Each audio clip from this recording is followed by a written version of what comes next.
Hey there, this is Joe Simons with Salt Strong, and we have a special guest here, Mr. Dylan Hubbard. And this entire interview is going to be about this red snapper issues, regulations, and kind of the backstory. And if you've been following it, obviously a lot of the rec guys are ticked off, and they should be. If 3 days is pretty obnoxious, but there's also just so much bad information where I'm honestly a little bit confused. And so we reached out to Dylan, who has, kind of some interest in both sides and knows more about it than probably anyone here on this side of Florida. And so we're going to kind of get the truth and just really the facts about what's happened. And so thanks for your time, man. Anytime. Like you said, Captain Dylan Hubbard from Hubbard's Marina.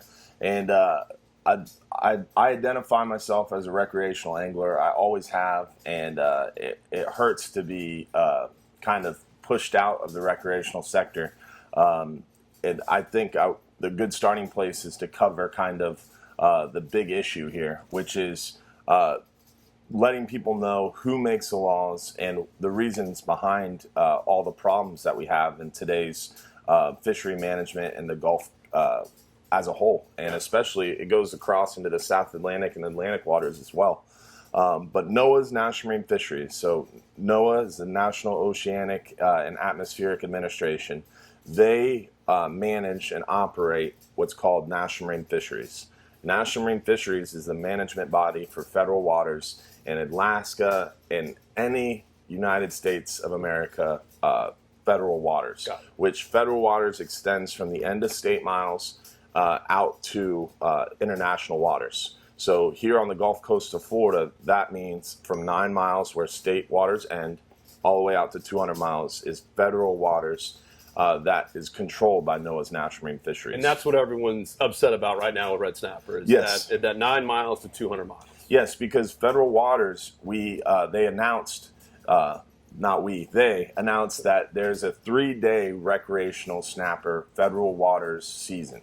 And that is from 9 miles out to 200 miles. And what was it last year? Last year it was 9 days. It was originally at 7, and they increased it by 2 due to some bad weather. And people were mad about that, if I recall. Yes. And the year before that, it was about 9 days. The year before that, it was around 20 days. It's consistently gotten smaller and smaller and smaller. Yet the amount of red snapper that are actually being caught landed offshore seems to only be increasing. Back when my grandfather was around, they didn't know what red snapper was. There was not a lot of red snapper caught. There was none really in the entire area. We started running overnight middle grounds trips in the 60s, and we didn't see red snapper. Nowadays, you can hardly go into the middle grounds without getting covered up from red snapper, having to literally run away from red snapper.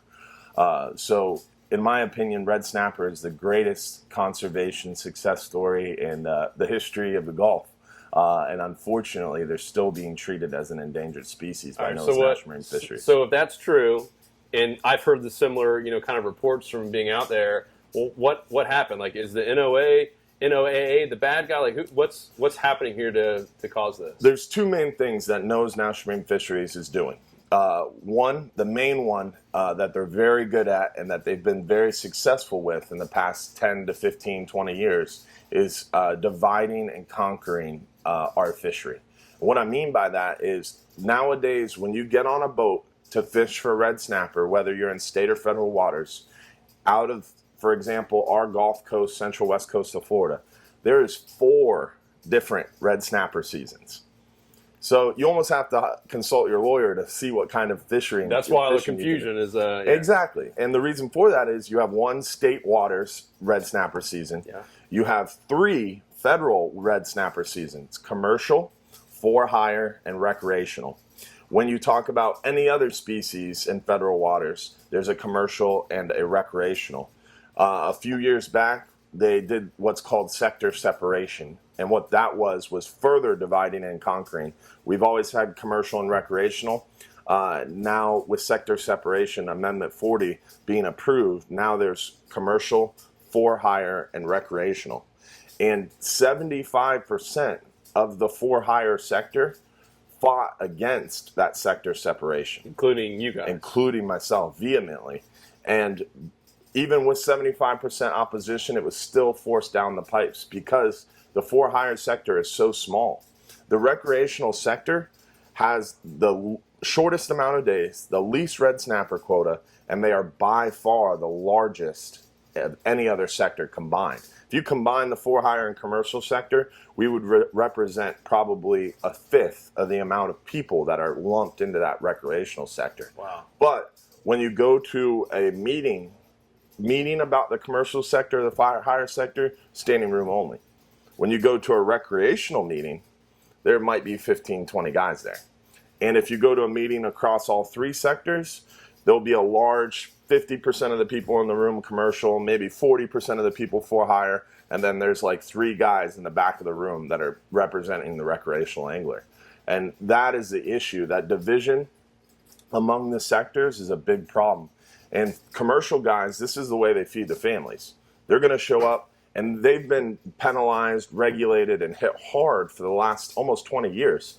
National Marine Fisheries started in 1976. There's bumper stickers on a lot of commercial vehicles, especially here in Madeira Beach, that says Noaa's National Marine Fisheries, ruining families since 1976. Because ever since their inception, they've been really hitting that commercial industry hard. So now they're starting to hit the recreational and for-hire sectors hard, and it's like people are finally opening their eyes, like what's the problem? Right. But it's been going on for the commercial sector for a long time. So they're jaded. They're in the fight. They're all in. Yeah. And if anybody talks about commercial quota changing anything, they're going to be up in arms. They're going to have their pitchforks ready because they've been fighting for a long time. And it's like you said, it's their livelihood. It's their livelihood. The for-hire sector, this is the way I make my living. Yeah. But we're also recreational. We're taking people out for the opportunity to fish. A lot of guys sitting on a bridge, drinking a 6-pack of beer with the rod in the water, that's fishing. Some guys fishing is filling that cooler. Some guys fishing is just going out for a day on the water. Yeah. So a for-hire angler, yes, this is the way I make my living. If I can't go out for the opportunity to fish, that's a problem.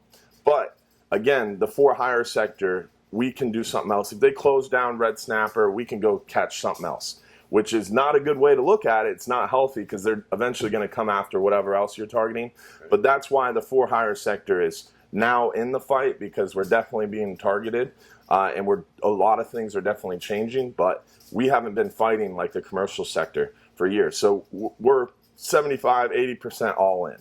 The recreational anglers, on the other hand, very lukewarm. And that's not anybody's fault. The pure reasoning behind it, in my opinion, is the recreational sector. If you can't fish for red snapper, well, I'm going to go target hogfish. Because most of the recreational sector, 95% of them, fish maybe 1, 2, 3 times a week at most. They don't make a living fishing. They're doing something else a part of the week. They're forced to work and fish the rest of the time, you know? Yeah. So the for-hire sector, it's a hobby. It's something to do on the side. So when all these things are coming down the pipes and they have all these meetings all over the central coast, the Gulf Coast, and all over Florida, the recreational sector is not as incentivized to show up and fight for their rights. And that's been the problem. Because of this division, you've got one group fighting really hard. You've got the for-hire sector fighting really hard. You've got the recreational sector. I'll just go golfing instead this weekend. Yeah. So that is why, in my opinion, we have a 3-day season here, a 49-day season here, and a 365-day season here. So you mentioned earlier that the NOAA is kind of trying to conquer and divide, and you even told me offline that you guys, like the day after that announcement of the 3-day snapper season, you were getting hate mail, like your inbox and your Facebook, and it was flooded. It's like, so clearly it's working, but like, why? Like, I don't understand. What do they get out of it by? The more they divide and conquer us, the more easy it is for them.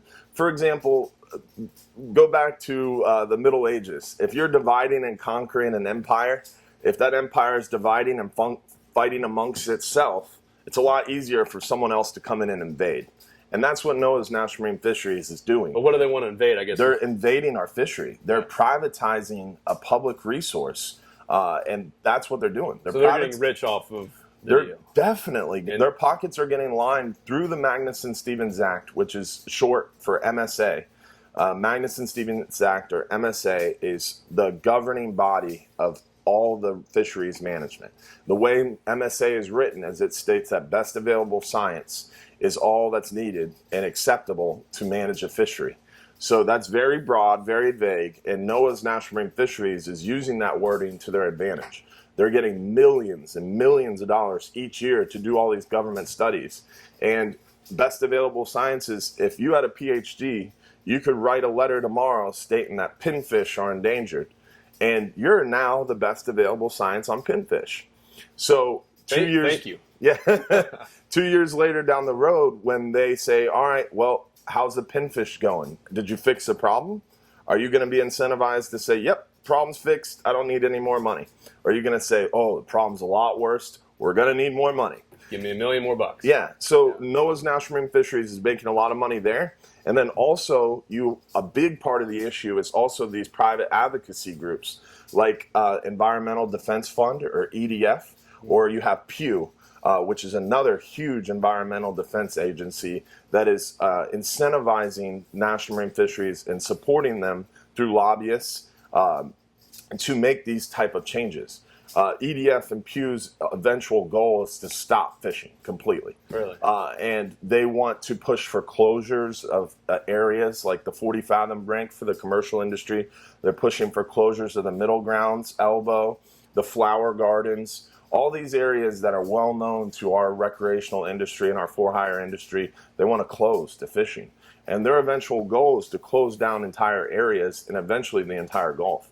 But the NOA, or the NOAA, would not want that, though, because NOAA's National Marine Fisheries would not want that, because then they'd lose all their money. If there's no fishing, they're not getting money to study fishing. So there's definitely a balance there, but they're getting a lot of money from these special interest groups like EDF and Pew, so they're doing what they want. And there's a lot of money backing those private organizations, so there's a lot of money involved in this fight. And that's why a lot of recreational, for-hire, and even commercial guys are pretty jaded, saying, oh, follow the money. That's people's favorite comments when something comes out, is someone says, follow the money. It's all about the money. Well, it is, but the only way you kind of get into the problem is by getting educated, getting involved, and starting to show up to those meetings. Yep. And I can't emphasize it enough. I tell anybody who'll listen, the main issue is we need to unite. They're trying to divide and conquer, so we need to unite. And then a big issue with the recreational side is they need to get educated, they need to get involved, they need to stand up for their rights to fish. Yep. Easiest way to get educated is by watching videos like Salt Strong, or joining groups like Coastal Conservation Association, the Fishing Guides Association. The Fishing Rights Alliance is huge. They're a recreational advocacy group. They're fighting for your rights to fish. And for example, CCA is one of the largest organizations. Sure. In Pinellas County, how many millions of anglers do we have? Millions. How many CCA members do we have? Just over 600. Yeah. Just over 600. The Florida Guides Association, which is an association for any Florida guide, has just over 120 members. Wow. And for the entire state of Florida, there's more than 120 Florida guides in Tampa Bay alone. Yes. So this type of lack of involvement is a big issue. Now, some people say, well, CCA is focused on redfish, or CCA is focused on this, or Florida Guides only does this, or Fishing Rights Alliance only does this. Well, with that few members and that small of a membership base, you have no power. Yep. Look at the National Rifle Association. What politician in their right mind is going to talk about gun control when they're running for office? Nobody. Right. Because it's political suicide. Yeah. Because NRA is so strong, it has so much money, so many lobbyists, and that's all because of their membership base. Yep. Imagine if all those millions of anglers that we talked about in Pinellas County were in the CCA. Imagine no one would talk about fishing rules. We'd have a 6-month red snapper fishery here if everybody was a CCA member. And even back to NRA, there's 80 million gun owners in this country. Only 1% of those are NRA members. But that 1% represents enough people and enough money to where your gun rights are very, very secure here in the United States. It's true. Whereas if fishing If even 5% of offshore fishermen were CCA members or FGA members or whatever organization you want to pick and choose, it would solve a lot of our problems. So the solution is obviously to get involved. And not just get involved by putting a negative Facebook comment that does. Yeah. And most of the time it confuses people, right? Yep. Which is why we're having this conversation. So we're going to talk about that in a second. I want to talk about these Sea Lords too, because they're now making the news and people are talking about that. How do these Sea Lords, these guys that control the vast majority of the limits, like how do they fit into these four things? Like where are they? The Sea Lords are one of those things that a lot of people use as an excuse. Yeah. A lot of recreational guys point their fingers and say, these are the reasons why we have a 3-day season. They have nothing to do with your 3-day season. Noaa's National Marine Fisheries, through dividing and conquering our fishery, is trying to institute what's called IFQs, or individual fishing quotas, or also known as catch shares. And they've done that in the commercial sector. Like I said, the commercial sector has been fighting for decades. About a decade ago, they instituted these IFQs, individual fishing quotas. Individual fishing quotas are allowed to be sold, traded, and leased. And it's not even limited to the sector. So say you and I are commercial fishermen. We've been commercial fishermen 10 years, and we have a history that says we catch X amount of pounds of red snapper. When IFQs were instituted, they said, all right, here's 50,000 pounds of red snapper. Oh, you've been fishing a little longer. You've got a bigger boat that catches more red snapper. Here's 70,000 pounds of red snapper. So now that we have our IFQs, if you want to go fishing and your quota's full, you could lease more pounds from me, or I could sell you some of my pounds, or I could sit on my butt at home, not even go fishing, and lease my quota out to all these other boats, and they're going to pay me a percentage. And that IFQ system has really, really deep-seated itself into the commercial sector. Yeah. And a wise business owner, if you can sit at home and not do anything and make money, I'm going to buy up as much quota as I can. Sure. Because then I can sit at home, not do anything, and make money. So when that IFQ system was instituted, a lot of these guys were going around buying up as much quota as they can. And Big Fish Texas, that show that a lot of people say, he's the reason I have the 3-day red snapper season. He's a smart businessman. That's all it is. And because of Noaa's National Marine Fisheries forcing this on their sector, he's turned around and made the best of it by buying up as much quota as he can. Now, is that right? That's a whole different story, a whole nother video. Right. But this is the situation which was forced on them, and this is what they're doing to do it. And is it going to happen in the hire and then the rec too? Is that what you think? I know. Okay. I know. They're already talking about IFQs, catch shares for the for-hire sector. And you can bet that once they institute IFQs across the for-hire sector, some people in the for-hire sector feel, oh, that's a good idea. I can fish for red snapper 365 a year. So it'll open up the season, but it'll open up the season, a quota or a limit. But you'll have a set quota. And I know that's not good, because an open access public resource is what I want. I want anybody to be able to hop on any boat they want and have a chance to catch. That opportunity to fish is important. If your leases or if your quota's full, you lose that opportunity to fish. Also, you know that they're not going to give you much quota. So if they institute IFQs, our party boats that can go out there and catch 50 people for red snapper, because we have a 2-day bag limit, 50 people times 4 red snapper, that's a lot of pounds of red snapper, one trip alone. And I can do that for 49 days right now. Whereas if they institute that IFQ system, I know I'm not going to be able to keep that many red snapper. Plus, it's not good for the fishery. Plus, it's letting Noaa's National Marine Fisheries win. And people are going to be buying, selling, leasing that through the for-hire sector. So not only do you have to know what boat has what quota, how many pounds you can catch, as a recreational angler trying to book a charter, you're going to have to ask if you can catch this fish because you don't know the season. Right.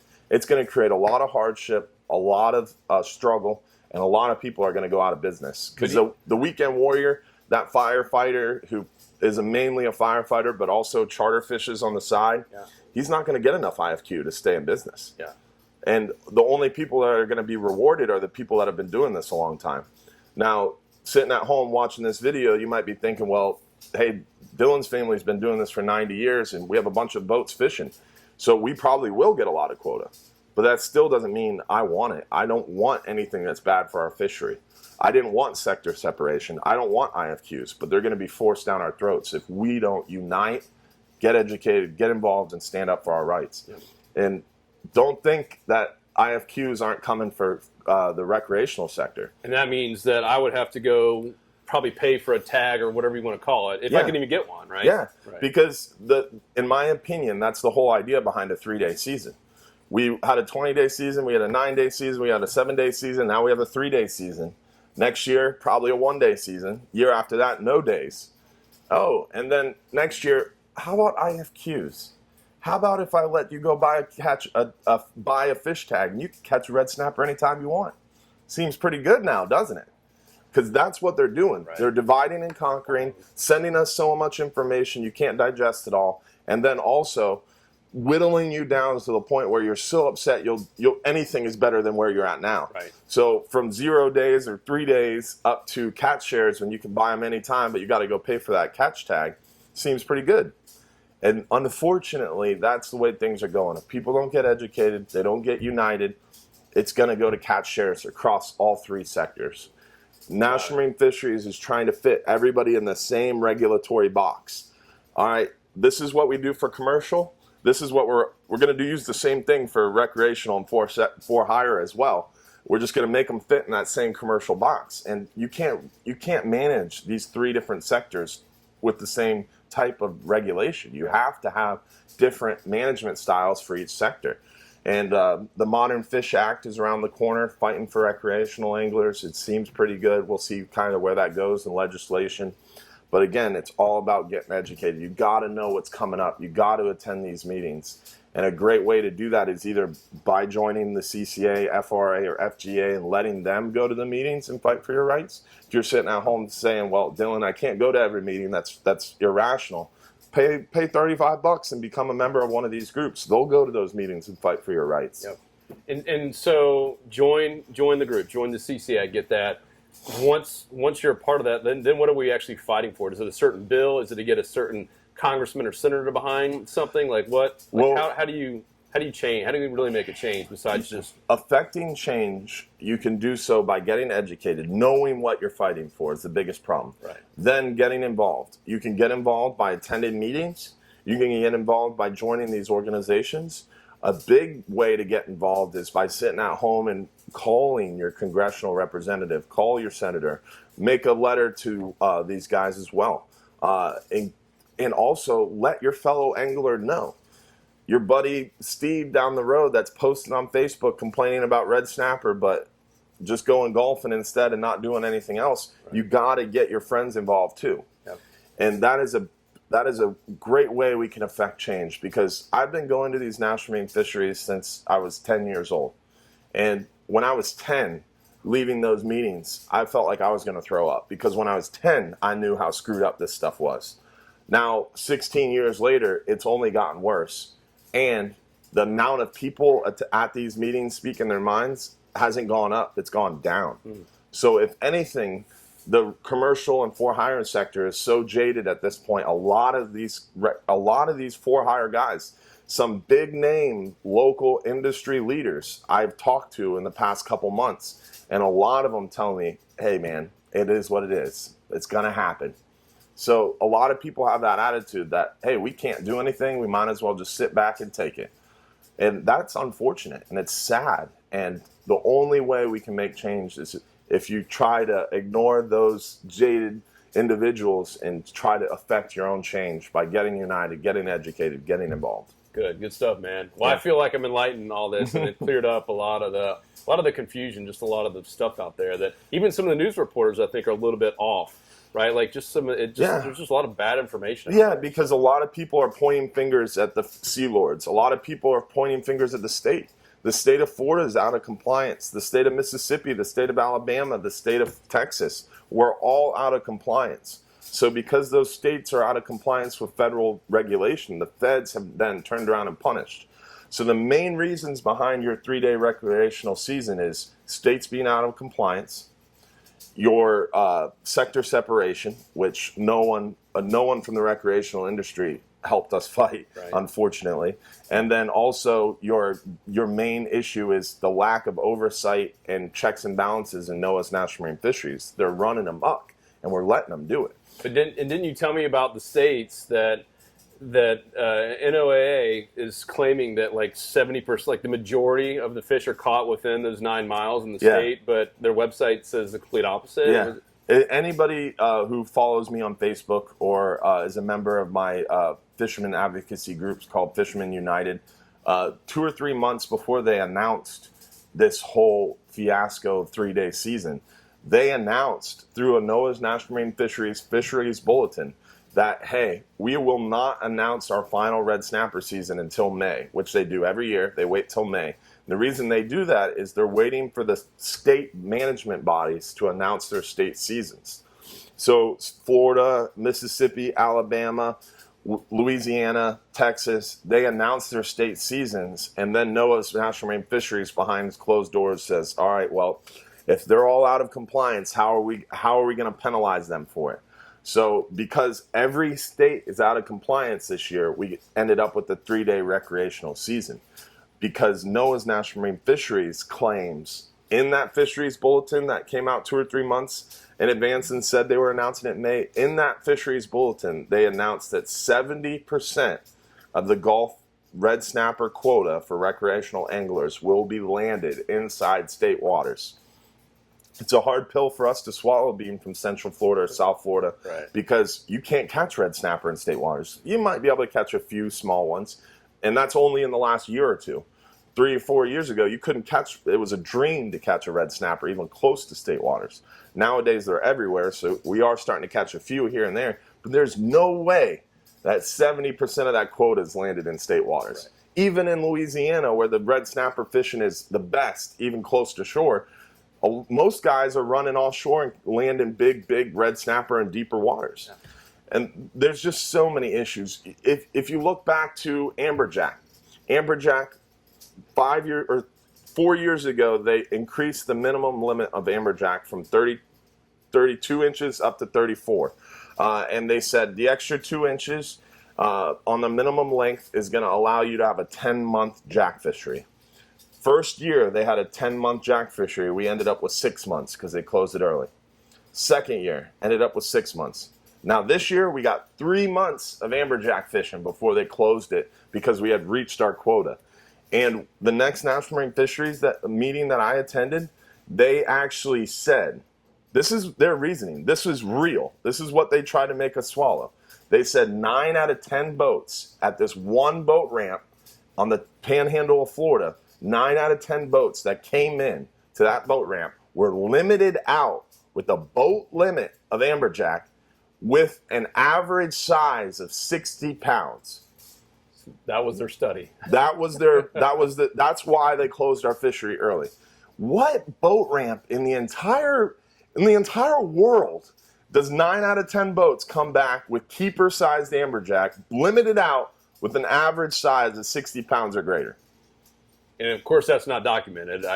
No, it's documented. That's the numbers they gave us. That's what they told us. That's why they said, "Oh, your amberjack fishery is closed because of this." They don't have pictures of it and proof. I guess. I know. That's crazy. 9 out of 10 boats. What boat ramp has 9 out of 10 boats coming home from fishing that far in the Gulf? And what boat ramp are they all limited out? Even at our dock. We've been doing this for 90 years. We have amazing fishing boats that offer great fishing trips.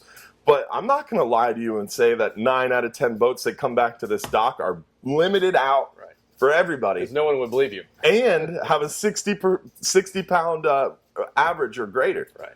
No one. So what I'm hearing is a lot of these numbers, not just with amberjacks and red snapper, the numbers are off, right? Because it's tough. Like the numbers are off. Even that whole thing that stated 70% of red snapper are caught in state waters. It's completely fudged. According to Noaa's website, the data you got off of Noaa's website, it only says 30% are caught in state waters. So the numbers are totally. And another example is Noaa's National Marine Fisheries states that 70% of the fish you unhook in federal waters and throw back die. 70%. So when you have a 3-day red snapper season, 362 days out of the year, the rest of the days red snapper are closed. We are catching a ton of red snapper according to the National Marine Fisheries, because all these red snappers we're catching and releasing, 70% of those die. That's how we have a 3-day red snapper season too, because their mortality rate's through the roof. Whereas FWC chartered our boats on this vessel. When we went out into the Gulf, we were fishing 140 foot of water, catching nice snapper, releasing them, putting them in a cage, dropping that cage back down to the bottom, come back 24 hours later to check it, the mortality rate was just above 18%. Wow. So according to the FWC, the mortality rate on discarded fish is 20%. According to Noaa's National Marine Fisheries, it's 70%. Pretty big discrepancy. Very big discrepancy. Wow. These are the type of things that are happening, and the only way you know they're happening is if you're educated and involved. Right. Going to these meetings. That's the key. So my big takeaway is a lot of the numbers are off, and there's not much that we can do with it except, joining things and getting involved. But the scariest thing is, you mentioned earlier, if you're a rec guy, all right, red snapper, 3 days, I'm going to go golfing, I'm going to go target some other species. But you and I both know, looking in the future, that if they're going to do it red snapper, they're going to come after every other main species next. Well, if it's about money and control, which it clearly is. Look in the Northeast. The stripers were first, fluke was next, sea bass is next. They're going to go after cod next, and it's the same thing in the Gulf. Yeah. Red snapper was first, or really gags were first. It started with gag grouper. Then they moved to red grouper, and now they're in red snapper. Now it's amberjack. Now it's triggerfish. Next year, anybody at home, you can take this home and bet on it. Vermilion snapper are next. They're already starting to make noises that vermilion snapper are being overfished. Got it. Vermilion snapper are like pinfish when you're fishing past 120 foot. For those of you who don't fish out there, you can't get away from them. A lot of times of the year, there's so many of them, they're just covered up. You drop down a piece of squid and wait a minute, and you've got them vermilion on. They're being overfished, according to Noaa's National Marine Fisheries. And next year, we'll have a season on, I would bet in the next 3 years, we'll have a season on vermilion snapper. Interesting. It's ridiculous. And then quotas and limits and all that after that. So, well, awesome, man. Thank you so much for the time. This was very enlightening to me. And if you made it this far, the big takeaway is that this is not ending, and it's not ending with red snapper. And so get involved, get educated, go join these groups like CCA and any other group out there. Join your group. I didn't even know about yours. So. Yeah, it's called Fishermen United. Cool. It's a free group on Facebook, and basically, I'm not an expert. I am just a passionate fisherman that cares about our fishery, and I want my sons in the future to be able to fish in our fishery, and I want my family business to continue. The only way it can continue is that opportunity to fish. So that group, I'm kind of using it as a way for anglers to get educated. If you don't have the $35 to join CCA, I call BS, but if you don't want to do that, you can always join the free group, and I will do my best to distribute the information I get from the FGA, the FRA, the CCA. I'm a life member at CCA. I sit on the board of Florida Guides Association, and I've been an FRA member since my first National Marine Fisheries meeting.